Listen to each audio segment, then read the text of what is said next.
Los intervinientes en el sistema de justicia procesal penal participan de forma activa en el proceso y se encuentran regulados en el artículo 105 del Código Nacional de Procedimientos Penales, siendo estos la víctima u ofendido, el asesor jurídico, el imputado, el defensor, el Ministerio Público, la policía, el órgano jurisdiccional y la autoridad de supervisión de medidas cautelares y de la suspensión condicional del proceso.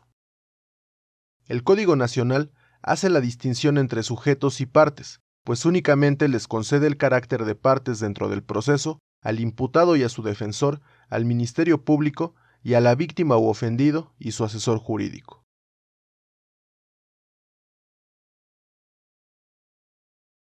Los conceptos de víctima y ofendido son comúnmente confundidos e incluso se utilizan indistintamente como sinónimos. Respecto del concepto víctima, hay que precisar que es el sujeto pasivo del delito, es decir, la persona sobre la que recae directamente la conducta que se ajusta al tipo penal. Por otro lado, el ofendido es la persona titular del bien jurídico afectado por el delito.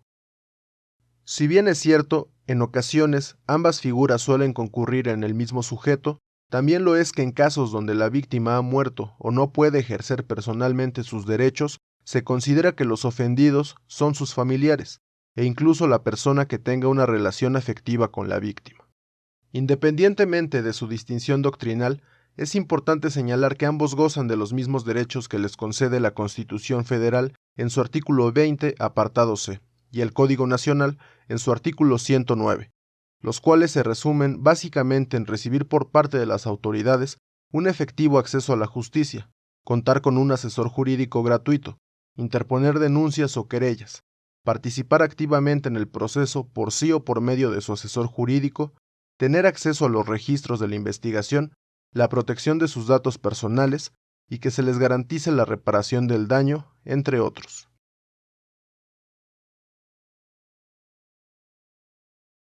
Dentro del universo de derechos de la víctima u ofendido, resalta el derecho a poder nombrar un asesor jurídico, ya que éste actúa en su representación, por lo que debe ser una persona titulada en Derecho y con cédula profesional para estar en igualdad de condiciones ante la defensa técnica del imputado.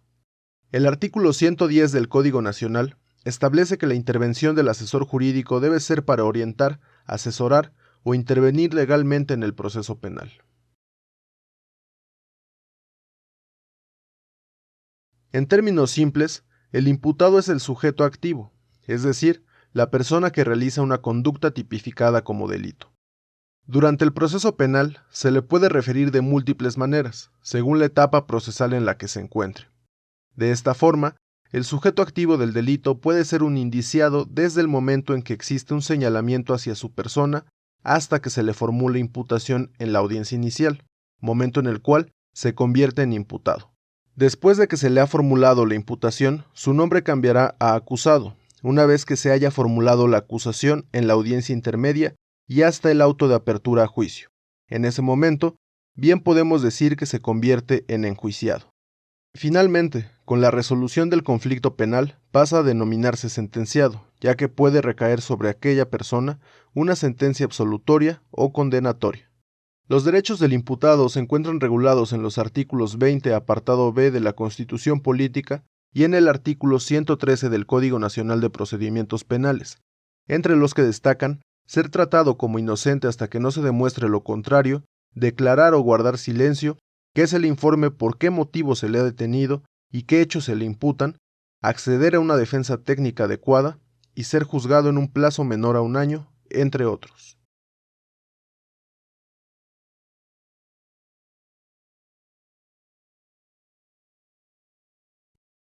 Uno de los derechos que le asisten a toda persona imputada es el nombrar un defensor que, valga la redundancia, lo defienda ante la pretensión punitiva del Ministerio Público, por lo que, si una persona señalada por la comisión de un hecho delictivo no nombra a un defensor privado, esto no es óbice para iniciar el proceso, puesto que se le debe nombrar un defensor público.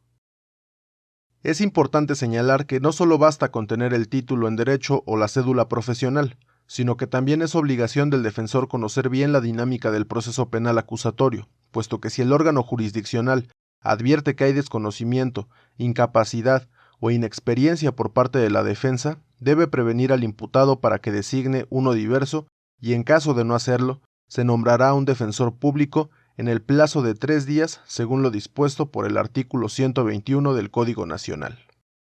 La garantía de una defensa adecuada es una de las más importantes para el imputado, puesto que de ella dependerá que se obtenga una sentencia favorable a sus intereses, por lo que el Ministerio Público en todo momento debe dar acceso a la carpeta de investigación.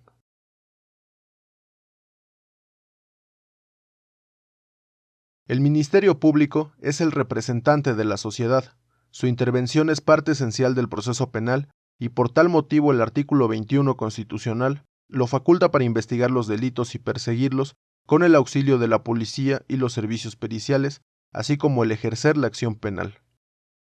Es importante aclarar que el Ministerio Público no es una persona, es una institución, en razón de su principio de unidad, el cual consiste en considerarlo como una institución del Estado, por lo que el agente del Ministerio Público únicamente actúa en su representación. Su ausencia no impide que el proceso se lleve a cabo, ya que debe ser sustituido por otro agente.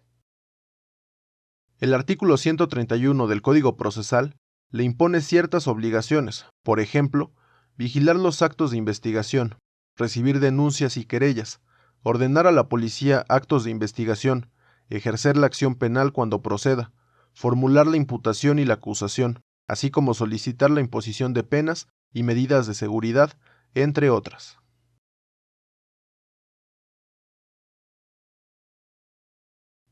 La policía actúa bajo la dirección y mando del Ministerio Público, y según el artículo 132 del Código Nacional, tiene, entre otras obligaciones, la de recibir denuncias e informar a la representación social de las mismas, realizar detenciones, preservar el lugar del hecho y del hallazgo, garantizar la integridad de los indicios y registrar sus actuaciones en el informe policial homologado.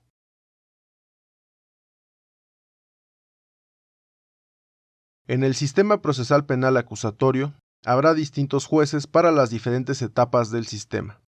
jueces de control, jueces o tribunales de enjuiciamiento, jueces de ejecución y magistrados de las salas penales.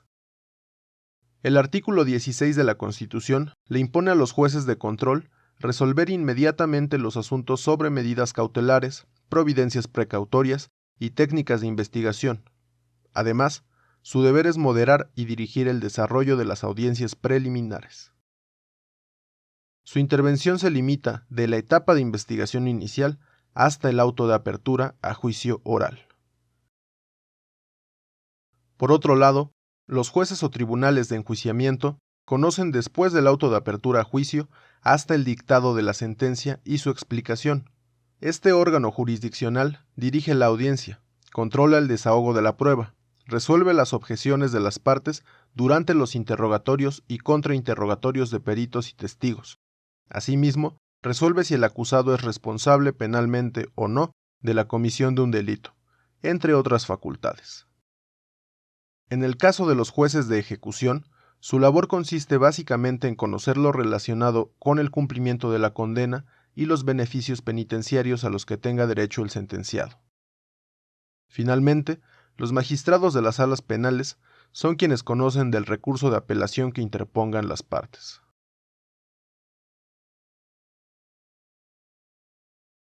Esta autoridad realiza la evaluación del riesgo del imputado, da seguimiento a las medidas cautelares impuestas, que son diversas a la prisión preventiva, y a las condiciones que deba cumplir el imputado en razón de una suspensión condicional del proceso. El artículo 177 del Código impone ciertas obligaciones a esta autoridad, entre las que destacan el entrevistar a la víctima u ofendido, verificar la localización del imputado, así como requerirlo para detectar uso de drogas o alcohol, y sugerir cambios en las sanciones impuestas.